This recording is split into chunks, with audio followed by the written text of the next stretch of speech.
Hi friends, Shri మాత్రేడు మహా ఓం నమ శివాయ. ఓం శ్రీ సాయిరామ్. శనివారం రోజు అలాగే కాకుండా ఏకాదశితో కలిసి వస్తుంది కాబట్టి ఈ రోజున మర్చిపోకుండా అండి ఇది ఒకటి వేసి దీపం పెట్టండి. ఇలా పెట్టడం వల్ల కూర్చొని తిన్న తరగని ఆస్తి వచ్చి పడుతుంది. వెంకటేశ్వర స్వామి అనుగ్రహంతో ఏంటంటే కనుక డబ్బుతో మీ ఇల్లంతా కూడా నిండిపోతుందని చెప్పవచ్చు. ఆ ఏడుకొండల వారి అనుగ్రహంతో మన సంపద పెరగడానికి అవకాశం ఉంటుందన్నమాట.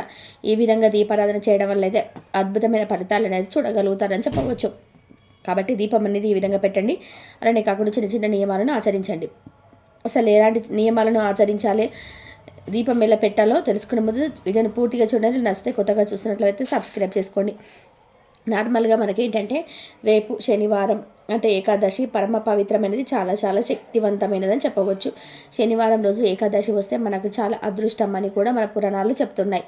నార్మల్గా ఏకాదశి ప్రతి నెలలో మనకు వస్తూనే ఉంటుంది. కాకపోతే రేపు శనివారంతో కూడిసి వచ్చే ఏకాదశికి అత్యంత శక్తి ఉంటుంది అని పురాణాలు చెప్తున్నాయి. కాబట్టి ఈరోజు ఉదయాన్నే లేచి స్నాన కార్యక్రమాలు చేసుకోవాలి. ఉదయాన్నే స్త్రీలు కావచ్చు, పురుషులు కావచ్చు, ఎవరైనా కావచ్చండి. లేచి శుచిగా స్నాన కార్యక్రమాలు చేసుకొని మన ఇంటిని శుద్ధిని చేసేసుకొని ఇల్లును శుద్ధి చేసేటప్పుడు పసుపు నీళ్ళు చల్లుకోవాలి. ఈరోజు ఉతికిన బట్టలు ధరించండి. అలాగే స్నానం చేసిన తర్వాత ఇంట్లో గుమ్మానికి పసుపు రాసి కుంకుమ బొట్టు పెట్టి, అంటే మన పూజా గదిలో ఉండే పటాలన్నీ కూడా చక్కగా క్లీన్ చేసుకొని ఆ తర్వాత మన దగ్గర ఉండే పుష్పాలతో అలంకరించుకోవాలి. ఈ రోజున వెంకటేశ్వర స్వామిని పూజించిన, ఆరాధించిన సకల సంపదలు చేకూరుతాయి. అలానే కాకుండా ఏడుకొండల వారి అనుగ్రహంతో మనకుండే అప్పులన్నీ తీరిపోతాయి. అనేక రకాల సమస్యల నుంచి కూడా బయటపడగలుగుతాం. కాబట్టి మీరండి ఖచ్చితంగా ఈ విధంగా చేసుకోండి, సరిపోతుంది. మనం పటాలను క్లీన్ చేసుకున్న తర్వాత ఇంట్లో ఏంటంటే దీపారాధన చేసుకోవాలి. ఈరోజు తులసి దళాలను ఖచ్చితంగా వెంకటేశ్వర స్వామికి సమర్పించండి. విష్ణు రూపం వెంకటేశ్వర స్వామి కాబట్టి ఈ విధంగా మనం వెంకటేశ్వర స్వామిని పూజించుకోవడం వల్ల మంచి ఫలితాలు ఉంటాయి. అలానే ఏంటంటే మన జీవితంలో మనకు ఎన్నో సమస్యలు వస్తూ ఉంటాయి కదా, ఆ సమస్యలతో సతమతం అయిపోతుంటాము. ఏం చేయాలో అర్థం కాదు, జాతకం బాగుండదు, దరిద్రంగా ఉంటుంది, అంటే ఇబ్బందులను పట్టి పీడిస్తూ ఉంటాయి. చాలా వరకు కూడా మన జీవితంలో అనేక రకాల ఇబ్బందులతో పాటు మనకు దుఃఖ దరిద్రాలు కూడా వెంటాడుతూ ఉంటాయి కదా. అలాంటి వాళ్ళు ఇప్పుడు చెప్పే విధానంగా దీపారాధన చేసుకుంటే సరిపోతుంది. నార్మల్గా ప్రతి ఒక్కరు కూడా శనివారం అంటే పిండి దీపం పెడుతుంటారు. పిండి దీపం ఏంటంటే వెంకటేశ్వర స్వామికి చాలా ఇష్టం. మీరు పిండి దీపం పెట్టుకోవచ్చు. లేదంటే నార్మల్గా అండి తమలపాకు కావచ్చు, ఆ రావి ఆకును తీసుకొని దాన్ని క్లీన్ చేసుకుని దానిపైన బొట్టు పెట్టుకొని లేదా స్వస్తి గుర్తు, ఓం గుర్తు ఇలా వేసేసుకొని కూడా మనం ఏంటంటే చక్కగా దీపారాధన చేయవచ్చు. నిత్య దీపం ఎలా చేస్తాం అలానే కాకుంటే మనము తమలపాకు పైగా రావి ఆకుకైనా కానీ వెలిగించుకుంటే చాలా మంచిది. అలా కుదరకపోతే ఒకవేళ కాదు మా జీవితంలో మాకు కొన్ని కోరికలు ఉన్నాయి, కష్టాలు ఉన్నాయి, అనేక రకాల సమస్యలు వస్తున్నాయని బాధపడుతుంటారు కదా, అలాంటి వారు మర్చిపోకుండా ఈరోజు పిండి దీపం పెట్టుకోండి. పిండి దీపం పెట్టుకుంటే స్వామివారి యొక్క అనుగ్రహంతో కోరికలు తీయడమే కాదు అనేక రకాల సమస్యల నుంచి కూడా బయటపడగలుగుతాము. ఇలా ఆచరించండి. ఇలా తులసి మాలను ఖచ్చితంగా సమర్పించాలంటే తులసి దళాలు లేని పూజ ఈరోజు మనం చేసిన పెద్దగా మనకు ప్రయోజనం అనేది ఉండదు. అందుకే మీ ఇంట్లో ఉంటే తులసి మాలను సమర్పించండి. కనీసం ఒక 11 కానీ 5 కానీ తులసి మాల దళాలను వెంకటేశ్వర స్వామికి సమర్పించండి. ఆ తర్వాత మీకుండే పుష్పాలతోనే అలంకరించుకుని అనంతరం పిండి దీపాన్ని చేసుకోండి. చాలామంది కూడా పిండి దీపం ఒక్కొక్క రకంగా చేస్తుంటారండి. కానీ మీరు బియ్యం పిండిలో కొంచెం పసుపును వేసేసి అందులో బెల్లం నీళ్ళని పోసేసి దాంతో ప్రమిదాన్ని తయారు చేసుకొని దీపారాధన చేయండి. ఒకటే పెద్ద సైజులో ఉండే ప్రమిదం చేసి దాంట్లో ఏంటంటే మట్టి ప్రమిదని పెట్టేసి ఇలా మీరు ఏంటంటే అలంకరించుకొని దీపం పెట్టుకుంటే ఈ దీపమే భగవంతుడికి చేరుతుంది. ఆ ఏడుకొండల వాడికి దీపం చేరి మన యొక్క కోరికలు కావచ్చు, మన యొక్క ఉండే సమస్యలు కావచ్చు పోవడానికి అవకాశం ఉంటుందన్నమాట. ఈ దీపం ఏంటంటే డైరెక్ట్గా మన తమలపాకుపై కూడా పెట్టుకోవచ్చు. తమలపాకు పెట్టడం వల్ల కూడా మనకు వెంకటేశ్వర స్వామి అనుగ్రహం కూడా మనకు లభిస్తుంది. అలానే కాకుండా లక్ష్మీదేవి అనుగ్రహం కూడా కలుగుతుందని చెప్పుకోదగ్గ విషయం. కాబట్టి ఈ విధంగా దీపారాధన చేయండి. పిండి దీపం చేయడం వల్ల అద్భుతం జరుగుతుంది. కోరికలతో పాటు కొన్ని సమస్యలు పోతాయి. ఇన్ని వారాల పాటు మన పిండి దీపాన్ని చేస్తామని సంకల్పం చేసుకున్నాం అనుకోండి, అద్భుతమైన ఫలితాలు కూడా ఉంటాయి. కొంతమంది ఏంటంటే 5 వారాలు, కొంతమంది 3 వారాలు, కొంతమంది 2 శనివారాలు, కొంతమంది ఒకటే శనివారం ఇలా పిండి దీపం చేస్తుంటారు. ఎవరి ఇష్టాన్ని బట్టి వాళ్ళు పిండి దీపం పెట్టుకుంటుంటారు. ఇలా పెట్టినా కానీ ఫలితాలు ఉంటాయి.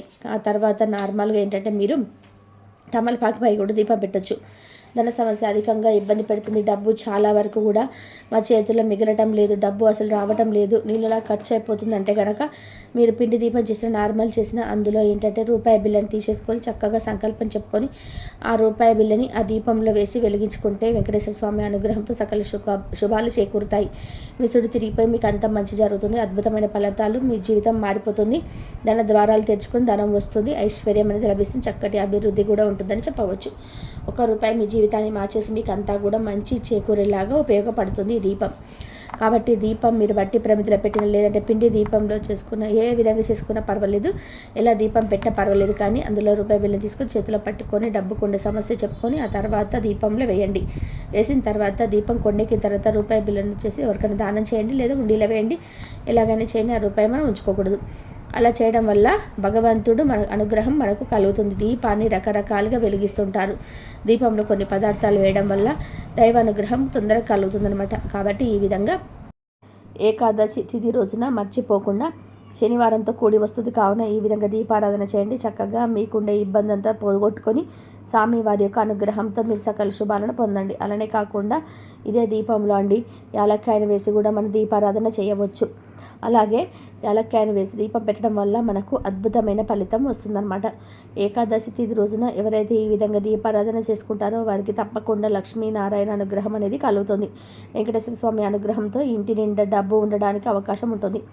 అలానే కోరుకున్న కోరిక కూడా తీరుతుందని చెప్పవచ్చు. ఇంకా ఈరోజు మనం యాలక్కాయ వేసి పెట్టవచ్చు, లవంగాన్ని వేసి పెట్టుకోవచ్చు, పచ్చకర్పూరం వేసి దీపారాధన చేయవచ్చు. అంటే మీ ఇష్టాన్ని దగ్గరగా దీపారాధన చేసేసుకోవచ్చు. బెల్లం ముక్క కానీ అరటిపండు కానీ నైవేద్యంగా పెట్టండి. పెట్టిన తర్వాత పచ్చకర్పూరంతో ఆరతి ఇవ్వండి. ఇచ్చిన తర్వాత తులసి కోటంతో పూజించండి, ఆరాధించండి. తులసమ్మ దగ్గర కూడా అగరబత్తులు వెలిగించి దీపారాధన చేసేసుకొని తులసి మొక్కకు నీటిని సమర్పించి తులసి చెట్టు చుట్టూ 3 లేదా 5 ప్రదక్షిణలు చేసి నమస్కారం చేసుకుంటే ఖచ్చితంగా లక్ష్మీదేవి అనుగ్రహం కూడా కలుగుతుంది. కాబట్టి ఈ విధంగా సింపుల్గా ఈ విధంగా ఇంట్లో పూజ చేసుకోండి. నార్మల్గా ఆడంబరంగా లేకుండా సింపుల్గా ఈజీగా ఇలా పూజ చేసుకోవచ్చు.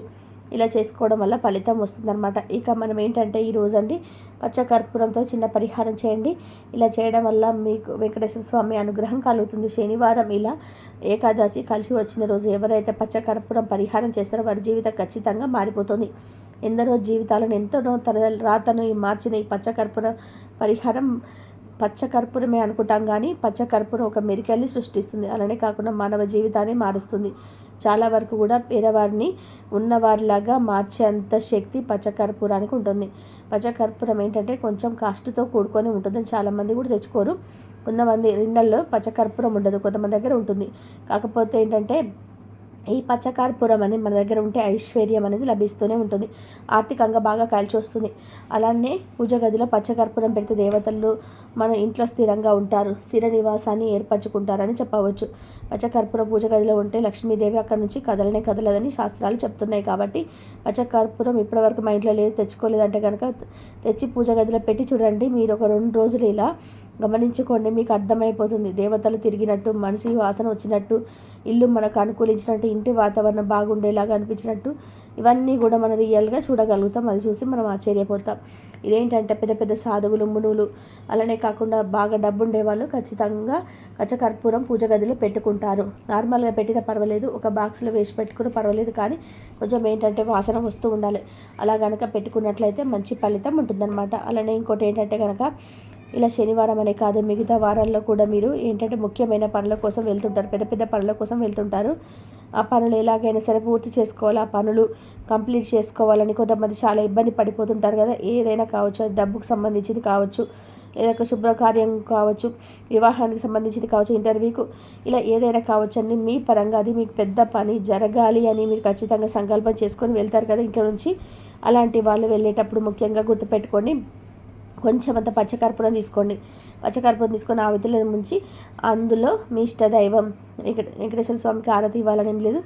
ఆ రోజును బట్టి మీరు ఆ ఇష్టదైవాన్ని కొలుసుకోవచ్చు. లేదంటే నార్మల్గా వెంకటేశ్వర స్వామి కూడా మీరేంటంటే ఆరతి ఇచ్చేసి మీరు సంకల్పం చెప్పుకొని వెళ్ళండి. మీరు వెళ్ళే పని ఖచ్చితంగా అంటే జరగడానికి ఎక్కువ అవకాశం అనేది ఉంటుంది. ఇది ఏంటంటే ఆచరిస్తారు చాలామంది. ఒకసారి ప్రయత్నం చేయండి. పచ్చకర్పూరం దైవానుగ్రహం తొందరగా కలిగి మన పని ఏంటంటే తొందరగా పూర్తి అవ్వడానికి అవకాశం ఉంటుంది. ఆ పనిలో ఏంటంటే మనకు లభించడానికి అవకాశం ఉంటుంది. కాబట్టి ఇలా ఆచరించుకోండి. ఆ తర్వాత రేపు ఏకాదశి శనివారం కాబట్టి పసుపు రంగు బట్టలు ధరించి ముఖ్యమైన పనుల కోసం వెళ్ళండి. ఆ పనులు పూర్తవుతాయి. ఇలా వెళ్ళడం వల్ల మీకు మంచి ఫలితం అయితే ఉంటుందన్నమాట. ఆ తల్లి యొక్క అనుగ్రహం కలుగుతుంది. అలాగే వెంకటేశ్వర స్వామి అనుగ్రహం కూడా కలుగుతుంది. కాబట్టి పచ్చకర్పూరంతో ఇలా చేయండి. ఇంకా మనం ఏంటంటే పైసలు లేకుండా చిల్లి గవర్ లేకుండా బాధపడుతూ ఉంటాము. పర్సులో ఎంత డబ్బు పెట్టగానే అయిపోతూ ఉంటుందండి. అసలు ఉండదు, మా పర్సు మార్చాలనుకుంటున్నాం, ఈ పర్సు మాకు కలిసి రాలేదు, లక్కు బాగాలేదు, ఈ పర్సు వల్ల ఇబ్బంది పడిపోతున్నాం అనుకుంటారు. కానీ పర్సు వల్ల కాదండి. అది మనకేంటంటే డబ్బు నీళ్ళలా ఖర్చు అయిపోతుంది అంటే కనుక వృధా ఖర్చులు అనమాట. అవన్నీ కూడా మనకు ఒకటి చేద్దాం అనుకుంటామా ఇంకోటి తీసుకొస్తుంటాం, ఒకటి చేద్దాం అనుకుంటే ఇంకోటి, ఇలా ఏంటంటే 10 రూపాయలు పెట్టే 100 రూపాయలు పెట్టే కాడ 200 ఇలా ఖర్చు అయిపోతూ ఉంటాయి, తెలియకుండా ఖర్చు అయిపోతుంటాయి. అదేంటంటే వృధా ఖర్చులు అధికంగా పెరిగిపోతుంటాయి కదా. అలాంటి వారు పర్సులో కొంచెం అంత పచ్చకర్పూరం పెట్టుకోండి. అలా పెట్టడం వల్ల మంచి ఫలితం ఉంటుంది. అలానే కాకుండా భగవంతుడి యొక్క అనుగ్రహం కలుగుతుంది. భగవంతుడి యొక్క అనుగ్రహంతో సకల శుభాలు చేకూరుతాయి. ఇలా పచ్చకర్పూరం పర్సులో పెట్టడం వల్ల నిరంతరం మన దగ్గర డబ్బు అనేది కనిపిస్తూ ఉంటుంది. కంటికి ఒక 100-200 ఇలా కనిపించే అవకాశం ఉంటుంది. కాబట్టి పచ్చకర్పూరాన్ని పర్సులో పెట్టుకోండి, మంచి ఫలితం అయితే మీరు పొందుతారు. ఇక ఆ తర్వాత ఈరోజు మనకి ఏంటంటే ఏకాదశి కదా, ఇంట్లో గుమ్మడికాయ కావచ్చు, మాంసాహారం కావచ్చు, ఇలా మాంసానికి సంబంధించిన ఈ వస్తువులను మీరు తినకండి. ఇలా తినడం మహాపాపం. కోరి మనమే కష్టాలు తెచ్చుకున్న వాళ్ళం అవుతాం. కాబట్టి ఈ కూరలకు మీరు దూరంగా ఉండండి. ఇవి వండడం నిషేధించండి. ఇలా కనుక మీరు కాదని వండుకున్న తిన్నా ఏంటంటే పరమ దరిద్రం పట్టి, అంటే మిమ్మల్ని 7 ఏళ్ల దరిద్రం వెంటాడుతుంది. ఆ దరిద్రం వల్ల సకల సంపదలు కోల్పోతారు. చాలా వరకు కూడా ఐశ్వర్యం తగ్గిపోతుంది. అంటే స్వామివారి యొక్క అనుగ్రహం కలగక మనము స్వామివారి యొక్క అనుగ్రహానికి ఆగ్రహానికి గురవుతారు. కాబట్టి ఈరోజు చేపలు కావచ్చు, గుడ్లు కావచ్చు, అలానే కాకుండా గుమ్మడికాయ కావచ్చు, అలానే వచ్చేసి కొన్ని ఇలా మనకు నాన్ వెజ్కి సంబంధించిన వంటలు ఇంట్లో చేసుకోకూడదు. అలానే ప్రత్యేకించి ఈరోజు ఏంటంటే ఈ కూర తినడం మాత్రం మీకు చాలా అంటే అదృష్టం అనే ఐశ్వర్యం అండి. అదేనండి, వంకాయను తినడం వల్ల అద్భుతమైన ఫలితాలు వస్తాయి. వంకాయ తింటే ఏమవుతుందంటే ఆరోగ్యాలు కలుగుతాయని చెప్పవచ్చు. వంకాయను తినడం వల్ల మంచి ఫలితం అయితే ఉంటుంది. కష్టాల నుంచి బయటపడతారు. అనేక రకాల సమస్యలు పోయి అద్భుతం జరుగుతుంది. మీ సుడి తిరిగిపోయి మీకు అంతా కూడా అదృష్టమే అదృష్టం అని చెప్పవచ్చు. ప్రత్యేకించి ఏకాదశి తిథి రోజున ఎవరైతే వంకాయను తింటారో అలాంటి వారికి మంచి ఫలితం ఉంటుందని పురాణాలు చెప్తున్నాయి. కాబట్టి వంకాయని ఏదో ఒక రూపంలో తీసుకోండి. వంకాయను ఏదో ఒక రూపంలో తీసుకోవడం వల్ల ఫలితాలు అయితే అధికంగా వస్తాయి. చాలామంది కూడా ఏకాదశి రోజున ఉపవాసం ఉంటారు. కొంతమంది ఏంటంటే ఉపవాసం చేస్తుంటారు. ఈ ఉపవాసం చేసే వాళ్ళు ఎప్పుడు కూడా గుర్తుపెట్టుకొని కటిక ఉపవాసం చేయకూడదు. భగవంతుడు ఎప్పుడు కూడా ఏమీ తిని తాగకుండా ఉపవాసం చేయాలని ఎక్కడ కూడా చెప్పడు.